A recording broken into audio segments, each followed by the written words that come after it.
tarde a todos. Para trabalhar a nossa temática de hoje, ética, espiritualidade e reespiritualização, nós tiramos alguns conceitos de ética do dicionário de filosofia e mesmo da Wikipédia. Vou ler para embasar num primeiro momento e daí a gente trabalhar um pouco, conceituar, nós mesmos conceituarmos espiritualidade e reespiritualização. Ética, do grego ethos, caráter, costume, é o conjunto de padrões e valores morais de um grupo ou de um indivíduo. Seja na filosofia ética, do grego, seja na filosofia moral, do latim, que é mores, ética é o conjunto de valores que estuda e que trabalha os fundamentos da ação moral, procurando justificar a moralidade de uma ação e distinguir as ações morais das ações imorais ou amorais. A ética procura responder a várias questões de âmbito moral, sendo as principais, a nosso ver, o como devemos agir, como devemos viver, como devemos tratar o mundo, as pessoas e as coisas.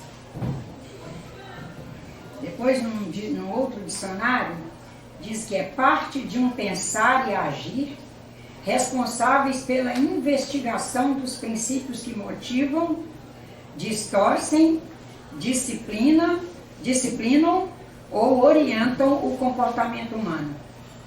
A ética reflete a respeito da essência das normas, dos valores, das prescrições e exortações presentes em qualquer realidade social.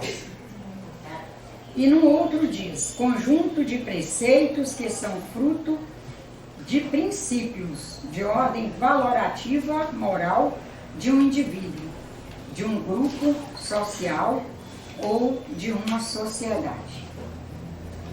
Então a gente vê que, na verdade, todos nós, graças a Deus, já trazemos em nós essas informações, esses preceitos e esses conceitos, uma vez que nós estamos em interação com essa gente toda, que trabalhou isso desde muito antigamente e que continua aí trabalhando. Nosso grande trunfo é transformar o que já temos de acervo disponível a todos nós, já temos em nós, na nossa consciência, temos como acervo disponível aí nos grupos onde vivemos, e temos no extramental da Terra, que é a sua logoteca. O nosso grande trunfo é transformar isso em modo de agir, de pensar, de viver e de ser. Porque ética, para um homem do século XXI, para nós no século XXI, já envolve a questão de nos percebermos melhor com nossa espiritualidade. E o que o Espiritismo vê como espiritualidade? Porque até bem pouco tempo, quando falava numa casa espírita a espiritualidade, estava se referindo ao polissistema espiritual. Inclusive é muito comum ainda nos centros espíritas e muito comum encontrar essa expressão nos romances espíritas, se referindo ao polissistema espiritual. Mas os espíritos já nos advertem que eles não são um coletivo. Eles são um coletivo operando individualmente. E que quando nós dizemos que a espiritualidade está falando aquilo, a espiritualidade está dizendo isso, está mandando fazer isso, é como se nós não os separássemos, cada um com sua identidade. E que nós já precisamos ver espiritualidade como adjetivo que classifica cada um. Cada um de nós é uma espiritualidade. Com essa espiritualidade, nós norteamos a nossa caminhada onde quer que estivermos, seja no polissistema espiritual desencarnados, seja aqui encarnados. Essa espiritualidade é que nos permite fazer, por exemplo, discernimentos diferenciados, porque discernimento todo mundo faz. Mas é igual o discernimento de alguém que ainda não recebeu, por exemplo, todo o investimento cósmico que suponhamos que eu tenha recebido, e ele vai discernir entre existir aqui encarnado com menos dinheiro ou com mais dinheiro. Aí, no discernimento ali, a gente diz, como aqui na Terra a gente precisa de dinheiro para tudo, com mais dinheiro. Aquele que já recebeu menos, no sentido de tempo de evolução e, portanto, de investimento de absolutamente tudo e todos na sua caminhada, ele poderá, por exemplo, fazer a opção de auferir esse dinheiro por vias menos lícitas, ou às vezes até vias ilícitas. Mas eu poderia, no discernimento entre o dinheiro, necessidade de dinheiro para viver, portanto, eu preciso de dinheiro, eu poderia, nesse discernimento aí, tendo recebido mais do que ele, em termos de investimento para a evolução mesmo, eu poderia fazer a mesma opção? E a gente já tem que voltar o conceito de ética para isso tudo. E para a gente, inclusive, saber reconhecer em irmãos nossos quando eles não fazem uma opção pela ética sob o nosso prisma. Vivendo numa desigualdade, porque quem sabe uma de nossas grandes conquistas será quando nós percebermos, para valer mesmo, que a Terra é o mesmo planeta, que a humanidade parece a mesma, mas que todos os dias, a cada instante, chegam à Terra, através de projetos reencarnatórios, espíritos na sua marcha evolutiva.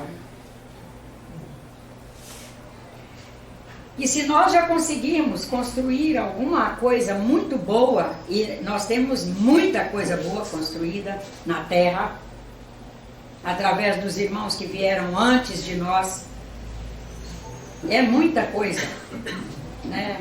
Hoje a garota que está morando lá em casa, eu disse, imagina como é para quem chega à Terra e já nos primeiros momentos já encontra luz elétrica que você só aperta um botão e ela acende. Um telefone que você aperta um outro botão e fala em qualquer lugar do mundo que tiver um sinal para receber o seu. Água encanada em casa. Água encanada que você abre a torneira, ela cai. Se você continuar pagando sua conta, ela vai cair sempre. Tratada. Tratada. Comida, os pacotes já prontinhos lá que você só compra. E alguns você não vai ter que ter o trabalho nem de cozinhar. Você pode fazer a opção de comprar os pacotes cozidos. Como é para valorar o que significa isso tudo? E que isso tudo foi construído à custa de trabalho, de exercício, de aplicação da espiritualidade, de irmãos nossos que aplicaram a sua espiritualidade em querer que a Terra tivesse mais recursos para viver. Para o bem, né? Não importa que naquele momento, inclusive, ele pensou em si, mas ele trouxe construções que significam a todos nós. E daí a gente já pode fazer um outro olhar acerca da ética. Eu posso ficar me queixando muito do que há de ruim, sem relativizar com o que há de bom, é ético. O momento é crítico em matéria de queixar, criticar, reclamar, falar e etc. Vamos fazer um outro olhar para a ética, a questão da ética. Enquanto a ética, essa coisa de saber discernir, de valorizar a si no sentido de hombridade, de querer ser alguém respeitada pela hombridade. Enquanto isso não for, por exemplo, uma base que alcance a todos que aqui chegarem, a todos, através do sistema de educação em família, educação na casa dos amigos, educação na sociedade, para que, portanto, ela exista nas escolas, para que ela exista nas ruas. Enquanto isso não for palpável, vale a pena a gente ficar produzindo toneladas de adrenalina, reclamando de políticos. Vale a pena ter posicionamentos. Posicionamento a gente tem que ter. Temos que nos indignar internamente, nos indignar. Mas percebemos as pessoas gastando muito a sua espiritualidade, ocupando um tempo muito grande da sua espiritualidade com adrenalina.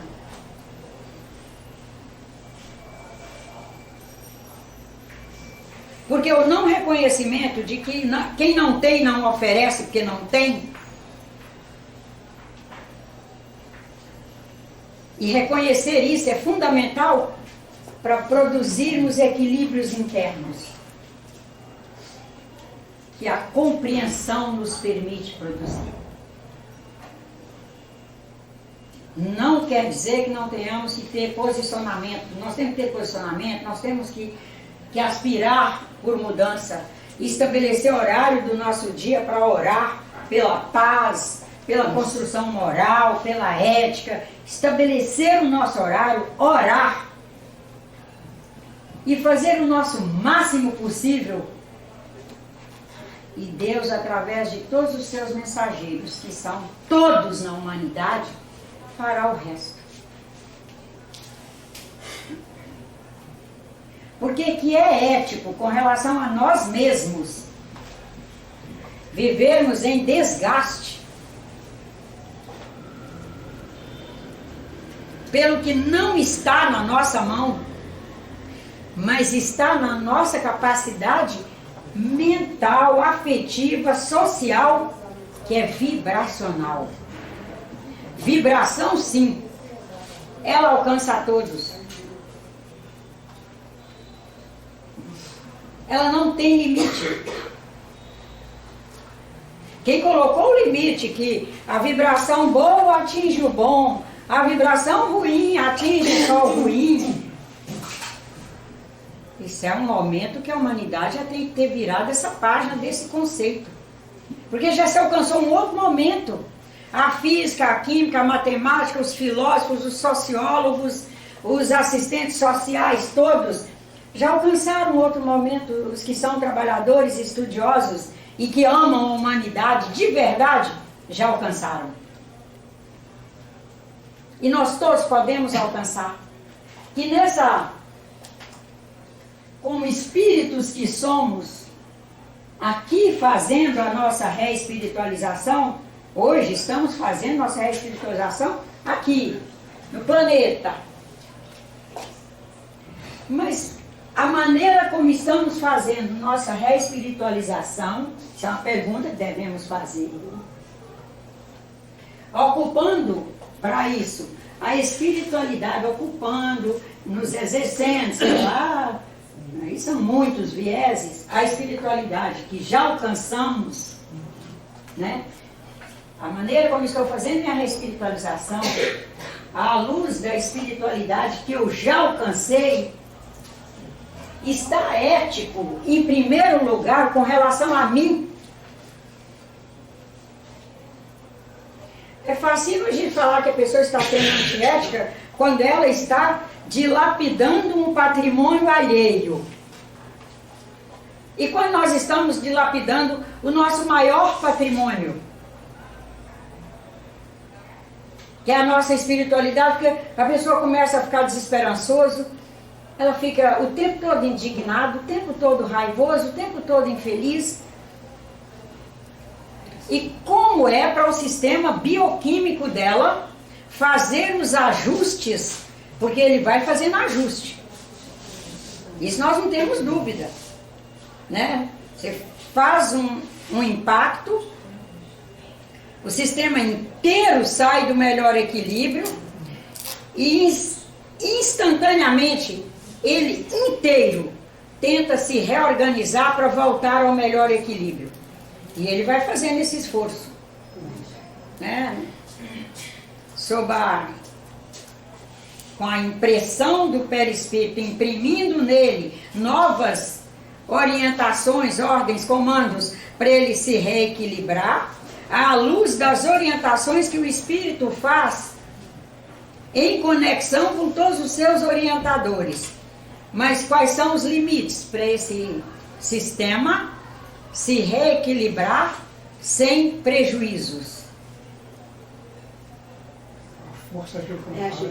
E aí nós temos que pensar numa ética com o nosso sistema. Até mesmo que pensar numa ética com relação ao nosso sistema bioquímico, que é um servidor do espírito.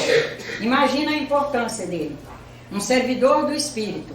Como o espírito não vive sozinho, nós vivemos todos interconectados, ele é um servidor de todos.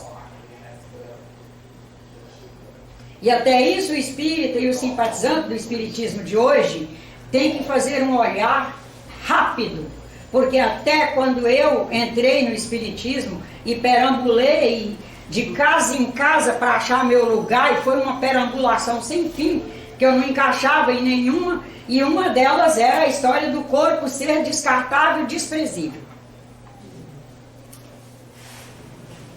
Quem entrou para o espiritismo na década que eu entrei, o corpo era descartável. Entender a matéria é totalmente errada. Né? Era a matéria e o espírito equivale, a matéria não vale. E nós trazemos esses residuais dessa informação conosco e temos que limpá-los. Deus é generoso conosco. Criou um cosmos que é inteiro vaso comunicante. Eu penso uma determinada coisa e essa senhora pensa diferente para melhor. A vibração dela chega a mim e vai fazer um processo de conexão com o que eu penso e eu vou ter a oportunidade de limpar. Vai ser de primeira, no primeiro estado, não, porque também nós temos nossos sistemas de segurança pessoal. Eu vou levar um tempo avaliando, fazendo um outro olhar e etc. Como se eu estivesse criando uma segurança para ir por aquele viés de olhar que ela faz. Vou colocar um exemplo de vaso comunicante aqui, só para a gente ver assim, na prática, na física da Terra, na ordem da Terra. Você tem um tanque com água suja.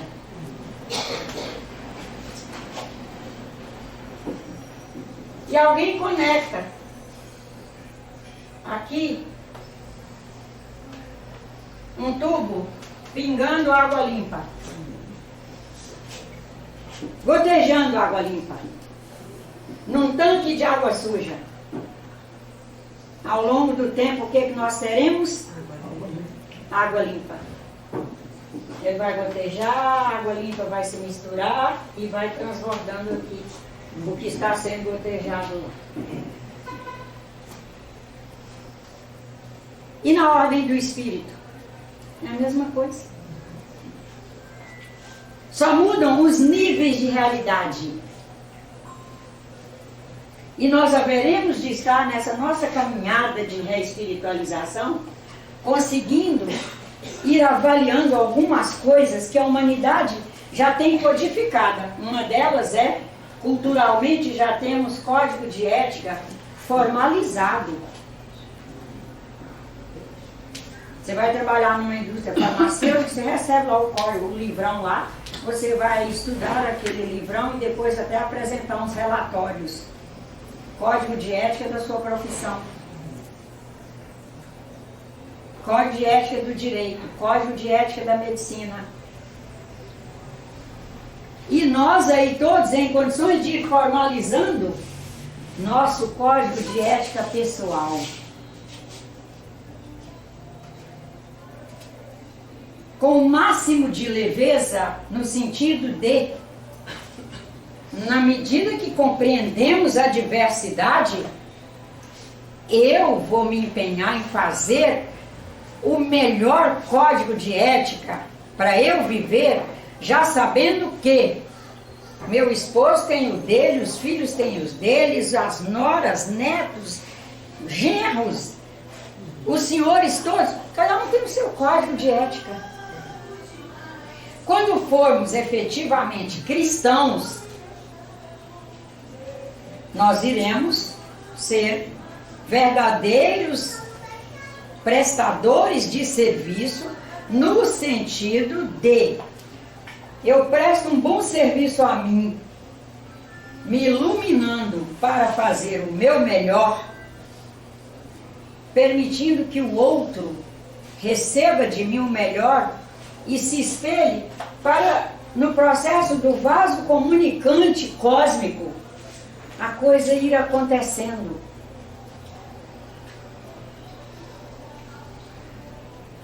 Os espíritos estão preocupados com a quantidade de pessoas que estão se deprimindo, com a quantidade de pessoas que estão se tornando patologicamente portadoras de doenças ligadas ao psiquiátrico,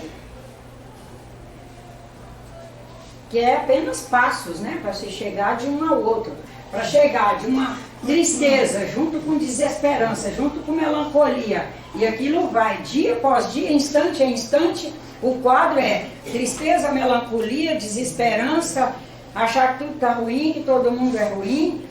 Já chegamos a dizer que agora apelidamos o Brasil, assim, eu acho que é até um apelido, né? Que neste país é assim, que neste país... Mas quando é que nós vamos começar a falar que neste país coisas boas? Porque nós vamos ter que criar uma balança justa, né?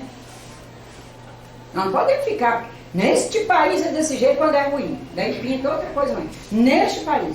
O brasileiro não tem jeito. Eu digo, tem sim, meu querido, olha só. Por favor, né? Tem muita gente boa aí trabalhando. Quem sabe você esteja precisando fazer umas alocações novas. Mas nós vamos ter que ter, inclusive, coragem para dizer isso. Senão fica antiético. Nós estamos vendo um país que tem suas coisas muito boas, e claro que como todos os demais tem muita coisa para melhorar, porque afinal todo dia chegam espíritos novos para aprender, chegam espíritos novos para transformar comportamentos conosco, que o espírito novo não vai transformar o comportamento vivendo só com os javalis na África, só com os leões e as onças sussuaranas no cerrado e na floresta amazônica. Eles vão, todos nós estamos aí fazendo nossa transformação juntos. Pessoas da humanidade com pessoas da humanidade. Nessa caminhada, nós vamos buscando, com muita fé em Deus, viver princípios atualizados espiritualmente. E para isso nós verificarmos, inclusive, se estamos fazendo, porque o primeiro ponto para a gente ver se estamos atualizando espiritualmente é estar encontrando nossas missões nos espaços em que estamos. Qual é a minha missão nesse espaço aqui? Porque enquanto nós estivermos nos lugares achando que nós estamos ali de castigo e querendo ir para um outro por milagre, nós não alcançamos nem o sentido da nossa vida. Para ser servido. Para ser servido. Quando quer um milagre é para ser servido. E aí não está havendo uma ética de viver. Nós estamos, é o contrário, estamos alimentando aqueles que nós mais reclamamos deles, que é os que querem se utilizar dos espaços, dos recursos, dos patrimônios para benefício próprio. É difícil a gente ver que é, mas é, quando nós não encontramos. Porque é que nós estamos ali, nas coisas difíceis, viu, gente? Porque nas fáceis a gente precisa buscar esse encontro. A gente já vê logo. Nossa, que maravilha, né? Eu reencarnei com esse meu irmão, que é maravilhoso nesse sentido. Eu estou dizendo dos encontros, que esse mesmo irmão, que é maravilhoso num sentido, como todos aqui somos aprendizes, em alguns vieses de consciência, há uma possibilidade muito grande de ser extremamente precário. E eu estar ali, nós estarmos juntos, exatamente porque, com relação àquilo que ele é muito bom, ele é um missionário para comigo, e eu sou missionária para com ele em alguns pontos. E alguns encontros, onde nós formos mais missionários, nós teremos muitos pontos para trabalho intenso. Intenso. Inclusive o trabalho de ter que medir palavras, ter que medir o tom, ter que calcular, falo ou não falo? Não, vou cozinhar isso na pressa mais um tempo. Daí um tempo, será que já posso falar? Não, eu vou orar mais um tempo, eu tenho que me preparar melhor para Deus ir, através dos bons espíritos, preparando-o, porque é um diálogo que é para resultar no bem. Não vou poder. E quando a gente vai avaliando e nos enxergando missionários nos espaços, nós vamos aprendendo a lidar com essa coisa da meditação, da reflexão, da prece, o tempo e o espaço. Na medida que vamos vivendo essa condição missionária e vamos descobrindo que uma de nossas maiores missões, se não é a maior de todas, compreender a humanidade e todos os dias nos aprumar no trabalho para trabalhar mesmo com ela, por ela, porque afinal eu sou ela. Quando a gente fala em trabalhar pela humanidade, para a humanidade, nós não estamos sendo piegas, nem metidos a bonzinhos, não. É porque nós somos a humanidade. O que eu fizer por ela, eu vou viver. O que ela alcançar, eu vou alcançar. Quando nós vamos alcançando isso, nós vamos buscando enfatizar os valores que devem ser praticados, colocados em ênfase por essa grande usina que nós somos. Porque como missionário a gente vai descobrindo que usina que nós somos. Somos uma usina. Somos um, mas falamos com todos. Olha que coisa linda. Em matéria de individualidade, somos um. Identidade, somos um. Mas falamos para um? Não, nós falamos com todos. Que para falar a gente não precisa abrir a boca. Tem que colocar no movimento das ideias, produzir pensamentos. E nós não vamos nem preocupar de enviar o pensamento. O processo é natural. Ele vaza. É a linguagem jovem, né? O vazar. Linda, né? Essa linguagem deles. Ele vaza. Mas daí, quando a gente fala em ética, a gente pensa, com tanta gente sofrendo na humanidade, e tanta gente que eu mesmo fico fazendo barulho por aí que está desequilibrado, está disturbado, é preguiçoso, é isso, é aquilo. Se com tanta gente nessa condição, eu posso produzir qualquer pensamento que vai vazar para instabilizar ainda mais essas criaturas? Não. Nós temos irmãos à beira do suicídio por aí afora, pelo mundo. Porque se não estivessem alguns à beira, o suicídio não existiria, né? Se ele existe, e as estatísticas estão mostrando que todos os dias ocorrem não sei quantos suicídios, significa que todos os dias, em cada instante nosso, alguém está à beira do suicídio. Pronto para pular desse limiar para o suicídio, ou pronto para voltar se ele receber um incentivo bom. Ele pode receber um pensamento de alguém e aquilo mudar. No CVV. Outro dia atendemos uma pessoa que ela me disse, eu vim aqui para a senhora me explicar o que acontece com uma pessoa que subiu na janela, está lá pronto para se jogar, essas alturas ele levantou e mostrou na cadeira. Subiu na janela, está pronto para se jogar. E vem de uma vez assim um pensamento, vai se jogar para quê? Eu quero que a senhora me explique o que acontece, como é que acontece, não sei o quê. Mas isso é para nos mostrar a força daqueles que naquele instante valorizavam a vida. Equipes espirituais desencarnadas, equipes espirituais encarnadas que pensavam, trabalhavam e se esforçavam e lutavam pela vida e compõem um feixe de informações tão intenso com relação à vida que os desencarnados orientadores conseguem fazer com que ele materialize algo. No caso dele, ele disse, eu tenho a impressão de ter ouvido mesmo, mas eu sei que eu não ouvi por palavra. Eu sei que o negócio foi dentro da minha cabeça, ó, foi aqui.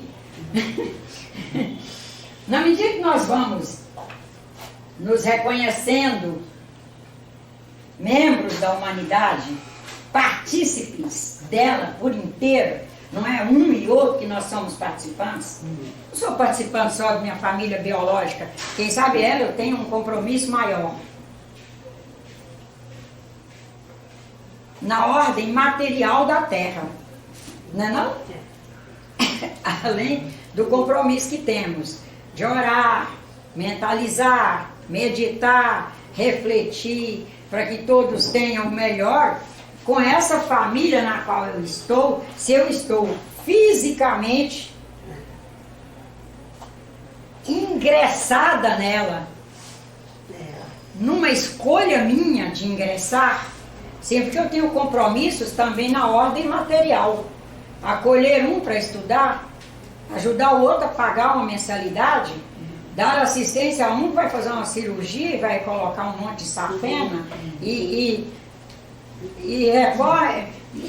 nessa ordem aí nós temos um compromisso maior, mas no sentido de o pensar para chegar o melhor a todos, na medida que nós vamos nos vendo como uma usina e ao mesmo tempo como uma instituição e que ambas são constituintes, a usina é constituinte, ela está todos os dias se constituindo.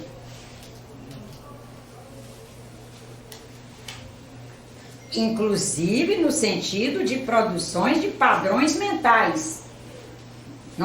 Quando a gente fala de usina, nós não estamos falando de produção apenas de usinar os elementos para o corpo físico viver.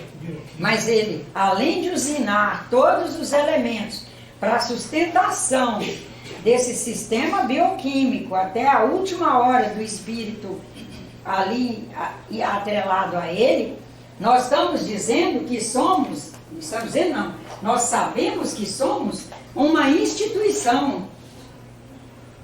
Por que nós somos uma instituição? Porque podemos irradiar pensamentos. Os mais variados, a instituição é isso, né? Tem vários setores de atendimento, e vários receptores. Nós recebemos as informações de um que está muito feliz. E aquilo nos traz uma felicidade enorme e nos melhora para, inclusive, atendermos melhor os que estão ali próximos de nós. Mas nós recebemos a informação de um que pede socorro, nosso coração começa a querer orar. Não sei o que está acontecendo não, mas, nossa, meu Deus, coisa estranha que estou sentindo.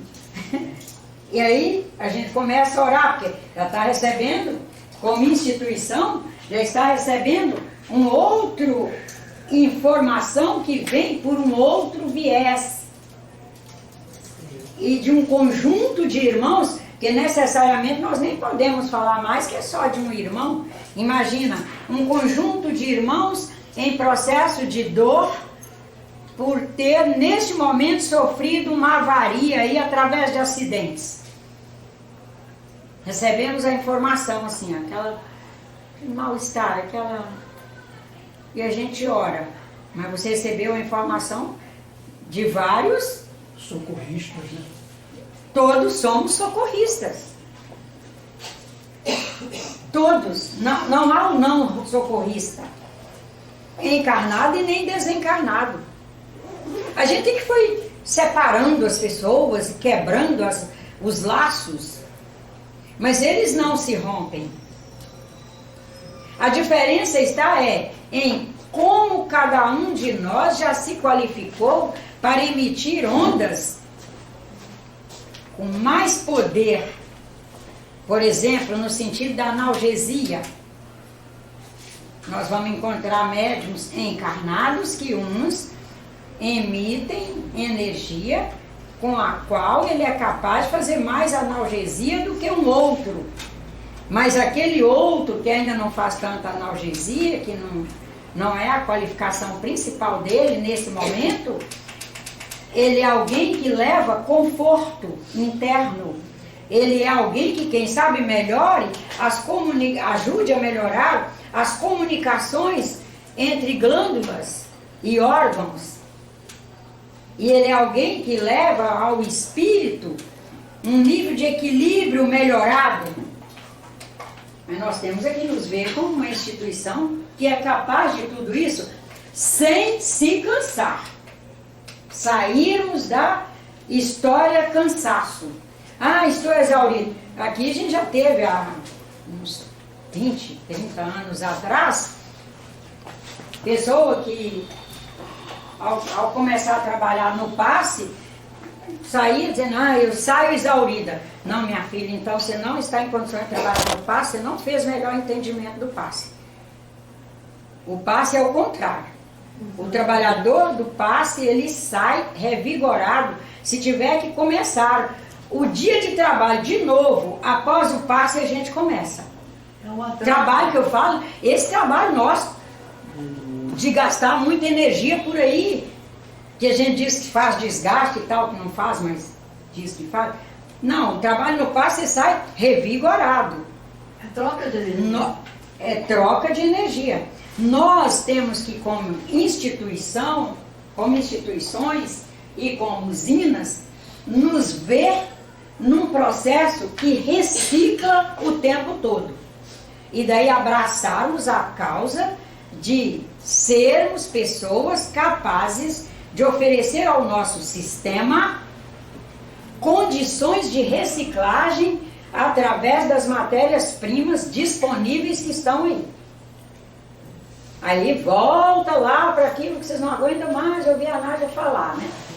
Primeiro, a prece, a meditação, a reflexão, e daí vem para a qualidade do sono, para ter uma qualidade de pensar boa, porque está bem reciclado, o consumo de água, o consumo de oxigênio através da respiração, a caminhada, o exercício físico, uma capacidade de amar incondicional. Vem momentos de baixa, a gente se levanta e se organiza de novo, para que a usina esteja o tempo todo se autoatualizando, que é o que nós todos vivemos em condições de autoatualizar. Nesse processo de autoatualizar, nós vamos percebendo cada vez mais nossas funções principais na sociedade. Cristo trabalha muito bem a questão dos talentos. As nossas principais funções na sociedade, nós vamos descobrindo, primeiro através de nossos talentos, que necessariamente não são talentos só no sentido da profissão, das artes, dos ofícios. Nosso talento, por exemplo, de compreender. O talento de virar a página. O talento de, após um dia de trabalho, dormir e acordar inteiro. E quando a gente sentir que aquele talento está meio fraco, a gente diz, ué, que isso? Se eu vivo num país que dia e noite é tão bem reguladinho, o que está acontecendo comigo?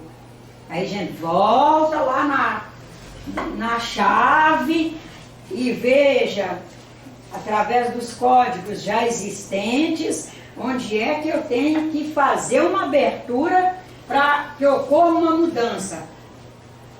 Para que os valores que na sociedade nós devemos semear, cultivar, através de nossas práticas, no que depender de nós, eles estejam sendo feitos. Porque isso vai nos gerar felicidade. Isso vai nos gerar alegria. Na medida que a gente vai procurando nos desocupar de práticas que já somos capazes de perceber que elas são prejuízos ao planeta e à humanidade, nós vamos para práticas que nos revitalizam. A própria prática não quer dizer que não gaste muita energia com elas. Nós estamos falando de revitalização através de reciclo de energia. Quando a gente se vê como usina, a gente não tem essa história tão ligada a se eu trabalhar 8 horas, eu estou podre de cansada, eu não aguento mais nada. Que isso? A gente não esteve só gastando.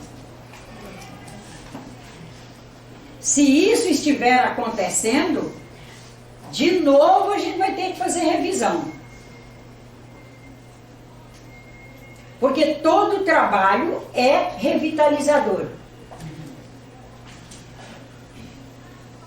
Na ordem bioquímica, nós temos que fazer reciclo, no sentido de que nós temos que repor e o nosso sistema se colocar na mesma prontidão para o dia seguinte. Você passa um dia inteiro plantando mudas numa reserva. Dá-lhe energia. Aí você volta, quando você se assenta para viajar da reserva para a cidade, diz, nossa, que delícia sentar. Que delícia sentar.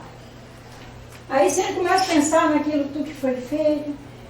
Aí quando desce da condução lá, seja ela que for, charrete, ônibus, carroça, começa a ficar inteiro de novo. Nós temos que ver como estamos pregando, que são verdadeiras pregações que fazemos a nós mesmos. Já trabalhei um dia. Ai, se eu fizer qualquer coisa agora, até morro de cansado. Aí a gente realmente bloqueou.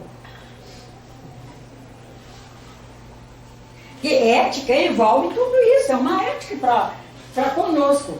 Na medida que nós vamos especificando os princípios para a instituição que somos, nós vamos nos disponibilizando para o melhor serviço. Dentro dos nossos talentos. Uma senhorinha aposentada, trabalhou uma vida inteira, aposentou-se. Fisicamente ela não é mais para o trabalho que gaste muita energia do ponto de vista físico. Mas quando elas são capazes de harmonia no coração e de viver aquele momento da vida delas em plenitude, no sentido de que, graças a Deus, o que eu pude fazer eu fiz. E agora eu sou uma pessoa para viver com menos gasto de energia do campo físico e eu quero produzir no sentido emocional. São essas senhorinhas memoráveis e esses senhorinhos memoráveis. Que o dia que vão embora, que desencarnam, a gente pensa, meu Deus, que falta essa criatura vai me fazer. Eu não vou ter mais aquela coisa boa dela na minha frente. Aquela serenidade eu não vou ter. Eu vou ter o abraço. E vamos sentir uma saudade enorme. Porque era alguém que cada tempo dele, aquela usina esteve prestando o seu serviço. E nós já nos qualificamos para sermos usinas aposentadas.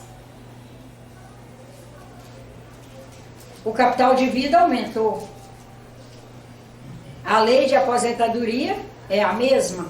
Está aí a França tentando a todo custo aumentar, em função desse capital de vida ter aumentado muito e os cofres públicos. 64 anos lá agora. A duras penas estão conseguindo. Tá? Mas nós sermos pessoas que sejamos idosos capazes de alimentar, em primeiro lugar, os que chegam com bons pensamentos, os que estão na segunda infância, pré-adolescência, adolescência, juventude, com bons pensamentos, com ideias boas. Ideias, nós somos capazes de ideias boas, mas quando nós não nos desocupamos das coisas ruins do passado e nem das ruins do presente, qual é o espaço que nós abrimos para as coisas boas? Para emitirmos padrões bons para essas criaturas. Na medida que vamos alcançando essa questão de que temos que especificar os princípios para nós mesmos, enquanto instituições e enquanto usinas, nós vamos alcançando o grande valor do silêncio e o grande valor da fala. Sabemos que os dois são tão importantes um quanto o outro. Só um não pode invadir demais o espaço do outro. E na medida que nós formos amadurecendo, o valor, o silêncio, não é? Ou nós aprendemos a valorizá-lo, ou vamos vivê-lo com sofrimento.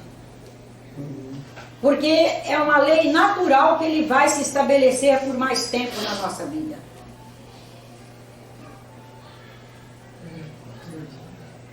O sábio não fala o que pensa, né? Pensa O que fala, e não fica também esperando que a vida dele esteja sempre ocupada por pessoas falando no ouvido deles.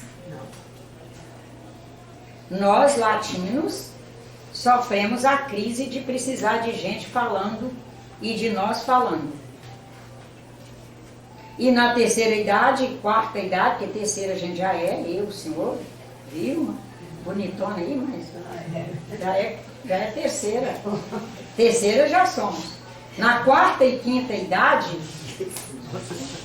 por uma lei natural, as pessoas mais jovens estarão se ocupando de falar uns com os outros, de falar com seus ofícios, com suas profissões, de falar as suas necessidades ali, e nós ali sentadinhos fazendo elucubrações, nossas preces, nossas irradiações e tal, e buscando a ética do silêncio feliz.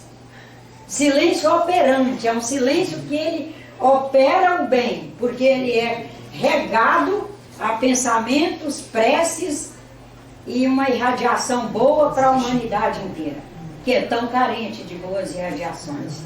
Na medida que nós vamos alcançando o valor do silêncio e da fala, nós vamos defendendo cada vez mais que todo cidadão tem direito à verdade, mas nós sempre nos perguntaremos qual é a suportabilidade de um cidadão para a verdade que eu trago para dizer a ele, ou que eu trago para apresentar a ele.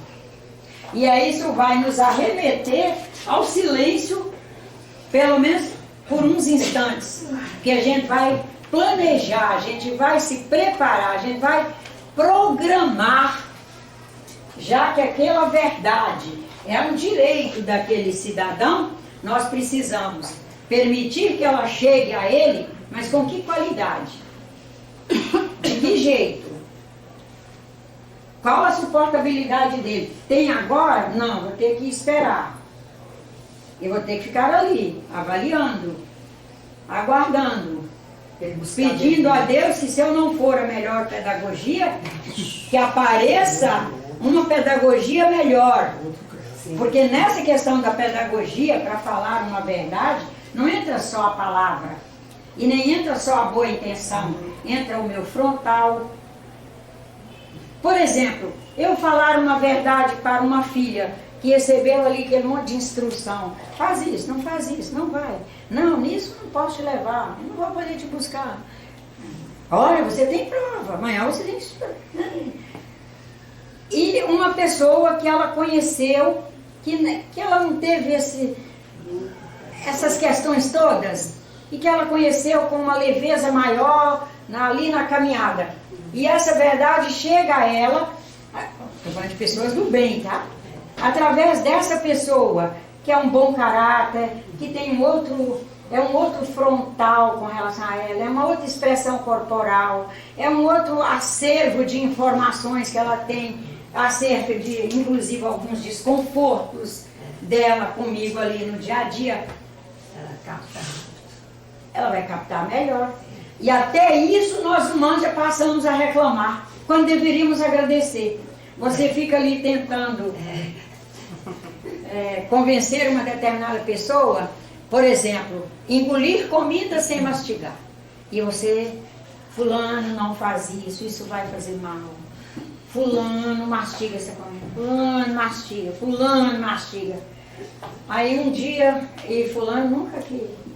Não muda não, tá? Mas você tá ali falando e fulano, mas ele tá recebendo a informação, né?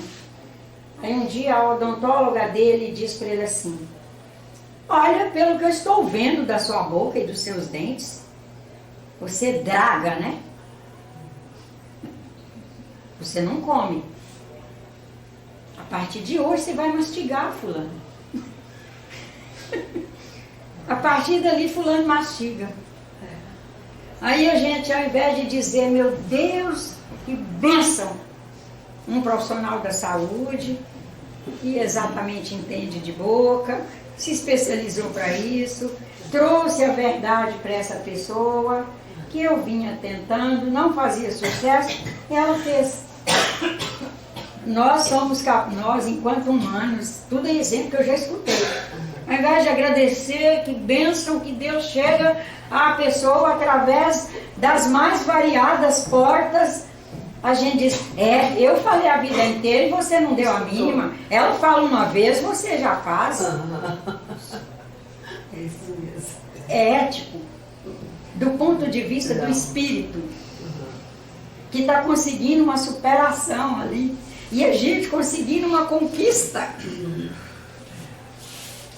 Tem um desencontro aí, né? Isso. E nós temos que agradecer porque Deus encaminhou uma pessoa para fazer a verdade chegar aí. Com relação a espaços públicos, que todos nós somos espaços públicos. Como está a nossa ética na veiculação de conteúdos. Vamos lá. Primeiro vamos por nós, para depois ir para o outro sentido da frase. A frase tem vários sentidos, nós vamos trabalhar dois. Cada um de nós é um espaço público.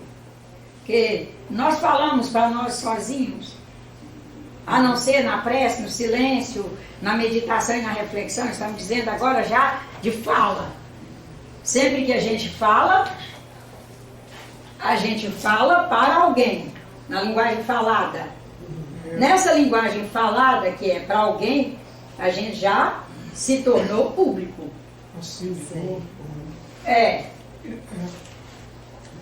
Qual a ética que nós estamos militarmente trabalhando em nós na veiculação de conteúdos? Não estou falando só de internet, não. Inclui a internet. Mas qualquer conteúdo. Geralmente tem uma base já formada no espaço público, né? Nós tendemos a seguir uma opinião que já está lá. Respeito que a gente tem que ter no espaço público. Porque não é só E na medida que descobrimos que somos espaço público e que o outro é espaço público, esse respeito, e aí tínhamos que chegar mesmo, esse respeito tem que ser redobrado. Porque eu tenho que respeitar o público que está ali diante de mim, seja ele de uma pessoa, de 1000 pessoas, como alguém que eu não sei qual é a suportabilidade dele, tanto para ouvir, como para preservar o conteúdo com ele, porque uma vez que eu repassei, ele se sente no direito de repassar também. Às vezes nós confidenciamos questões nossas para pessoas e depois nos incomodamos com a pessoa e às vezes ficamos até afastados dela para o resto da vida, porque ela veiculou aquele conteúdo.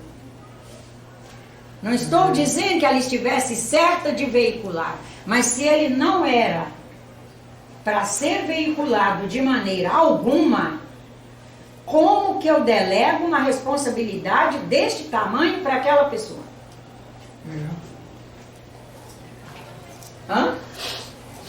É ético da minha parte eu exigir de alguém que ele seja o detentor de uma informação que ele não pode passar de jeito nenhum? A não ser que seja no âmbito, estou falando aqui de convivências, tá? No âmbito profissional, é claro, eu contrato essa moça como minha advogada. Ela vai ser detentora de informações minhas que ela vai ter que profissionalmente ficar lá com ela. Ela vai ter que sustentar lá no tribunal, mas não de veicular para todos os senhores. Mas aí é uma questão profissional. Nós estamos falando aqui dessa convivência com um número enorme de pessoas, que é quem vive na metrópole, a gente passar a veicular conteúdos. E agora com a internet ficou pior, porque nós somos capazes de veicular conteúdos, não sabemos a veracidade. Nessa veiculação, que o primeiro veículo que recebe o conteúdo somos nós já passamos a fazer uso de produtos que pessoas que a gente não conhece a ética profissional dela, porque quando fala de profissão, a gente está falando de alguém que estudou, se qualificou, se gabaritou para aquilo. Nós já passamos a seguir essas pessoas sem saber nada delas. Isso também fazendo. E a gente ainda veicula para as amigas e para os amigos. Eu só tenho um intelectual. Já estão tomando, fazendo uso mesmo de coisas com funções contrárias. Olha a gravidade. Grande responsabilidade. Essas pessoas só têm um intelectual, né? Mas o resto... No terreno, já tinha que ter encerrado, mas vou dar um exemplo bem rápido disso. Com relação às plantas medicinais, é uma calamidade. Nós temos plantas, por exemplo, nós temos uma planta no Brasil, chama cavalinha. Ela é diurética e é para baixar a pressão. Como a água é muito mais pesada que gordura, quando você toma uma planta diurética, você perde água e, portanto, você perde peso rapidinho, né? A água pesa 1 grama por centímetro cúbico de água. Gordura pesa 0,7, 0,65, 0,7, só para ter ideia.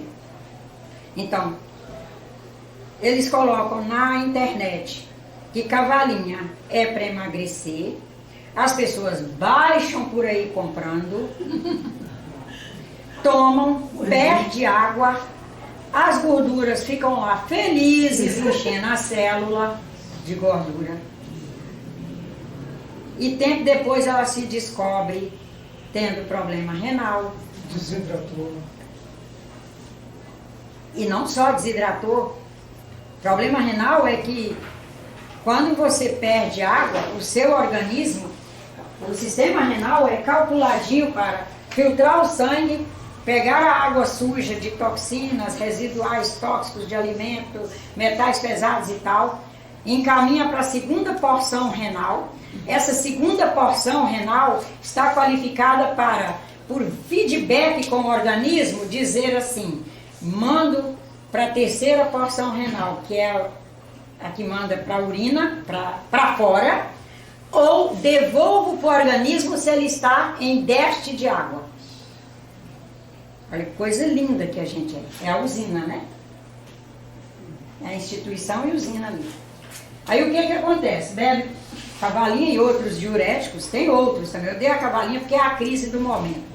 E o dia inteiro você vai dizer, pelo amor de Deus, não, eu acho que a senhora não tem retenção de líquido, só falta ter que dizer, eu acho que a senhora está obesa, mas a gente maneira e diz, só eu acho, pelo que eu vejo, a senhora não tem retenção de líquido, tá.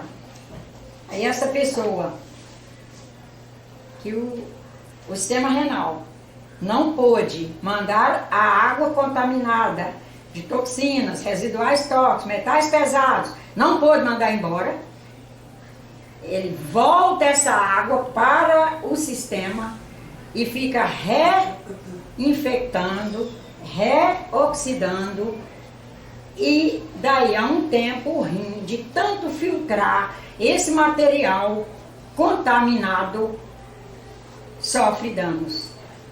E ele é capaz de parar aí numa insuficiência renal. Para mais grave, né? Que é as hemodiálises da vida. Porque a pessoa fez uma perda de água desordenada. E qual a relação que tem com o espaço público, você está dizendo? Com o espaço público? Você está dizendo? Com relação aos espaços Ética, públicos, né? como está a nossa ética na veiculação de conteúdos? Qual a relação? Por exemplo, eu posso estar à vontade para veicular algo aqui de um espiritismo do século XIX? É ético trazer aqui a informação de um espiritismo de quando Deus era visto como uma agência de castigo, que espírito que suicidou foi para o umbral? É ético? Não, mas você Sem nem- o tempo avança. Sem nem, Exatamente, você explica Sem o nem- avanço, a evolução disso. sem nem saber qual a suportabilidade que pessoas que estão aí estão para saber que um sobrinho dele que porventura desencarnou por suicídio e ele vem à casa espírita exatamente para buscar um conforto, buscar um alívio e sai daqui com um peso desse. Estou dando esse exemplo que é o e-mail que eu recebi essa noite e que essa noite eu fiquei respondendo. Minha sobrinha desencarnou por suicídio em tal dia, e aí fui num centro, disseram que ela está no umbral, e até você convencer essa pessoa que o umbral foi uma criação Que maravilha. humana de um determinado período da história, e aí você descreve qual é o período, mas que hoje já houve revisão, mas E para ela acreditar? Ela foi num centro Para quebrar o paradigma. para quebrar o paradigma. E tudo isso a gente tem que ter cuidado. O furto, né? Hã? Essa ética atual é mais confortante do que a antiga. Sim, porque, porque primeira coisa, quem é Deus para nós, né? Deus é agência de castigo, está com tacape na mão para... Dona Ângela, eu sei que é polêmico, senhora, desculpa, mas quando Moisés desce o Monte Sinai com as tábuas, aquilo é um código de ética. Se transformou para o homem daquela para o homem época. daquela época. Mas se transforma em religião, porque, desculpa, porque quando se transforma em religião, para as Fica pessoas fica sacralizado. mais fácil para as pessoas não cumprir o código que era primeiramente, que foi tanto o código de Hammurabi como os 10 mandamentos. Se o povo até hoje cumprisse aqueles códigos de ética, a sociedade estaria bem até hoje. Sim, sim. Então se transforma, Fazendo algumas atualizações neles apenas. se transforma em religião para não fazer, né? Não é para não fazer, se transforma em religião, alguns é para fazer mesmo, mas fazer de forma sacra. Ah. E isso também não é bom, de forma sacralizada. Nós temos que, na caminhada da humanidade, ir atualizando. Mesmo aquilo que já é bom, porque o que é bom pode ser ainda melhor, na medida que a humanidade vai abrindo as consciências e fazendo um novo olhar, enxergando horizontes mais amplos e mais distantes.